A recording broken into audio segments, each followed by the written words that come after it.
السلام علیکم ورحمۃ اللہ۔ آج ہم جماعت ہفتم کی درسی کتاب میں موجود ایک ٹاپک قواعد کو ڈسکس کریں گے جو ہے استعارہ اور تشبیہ۔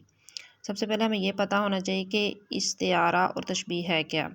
جو استعارہ ہے یہ عربی زبان کا لفظ ہے جس کے معنی ادھار لینے کے ہیں، اور اگر ہم اصطلاح میں دیکھیں تو ایک شے کو بینہ دوسری شے قرار دینا، بینہ یعنی ہو بہو، ایک شے کو بینہ یا ہو بہو دوسری شے قرار دینا، اور دوسری شے کے لوازمات یعنی اس کی خوبیاں خامیاں پہلی شے سے منسوب کر دیے جائیں تو یہ ہمارا استعارہ ہے۔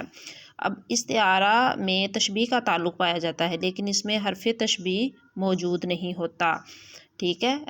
جیسے ہمارے الفاظ ہیں جو اس کے تشبیہ کے گویا، مانند، کی طرح، مثل جیسے الفاظ جو ہیں یہ استعمال ہوتے ہیں، جبکہ استعارہ میں یہ چیزیں استعمال نہیں ہوتی۔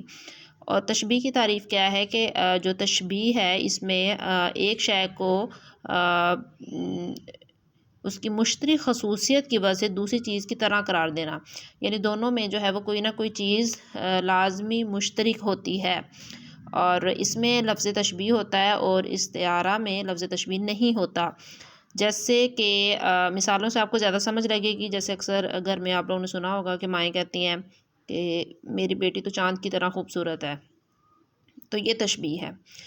دونوں میں کیا چیز مشترک ہے؟ خوبصورتی کی، اس لیے جو ہے وہ اس کو کیا کہا گیا، اس کو جو ہے وہ خوبصورتی کی بنا پر چاند سے جو ہے وہ ملایا جا رہا ہے۔ اور اگر کہیں کہ میری بیٹی چاند ہے یعنی ہو بہو وہی چیز قرار دیا، پھر کیا ہے؟ پھر یہ استعارہ ہے۔ بس یہی فرق ہے جس کو آپ نے اپنے ذہن میں رکھنا ہے۔ اب یہ دیکھیں، جو حفاظت کرے سرحدوں کی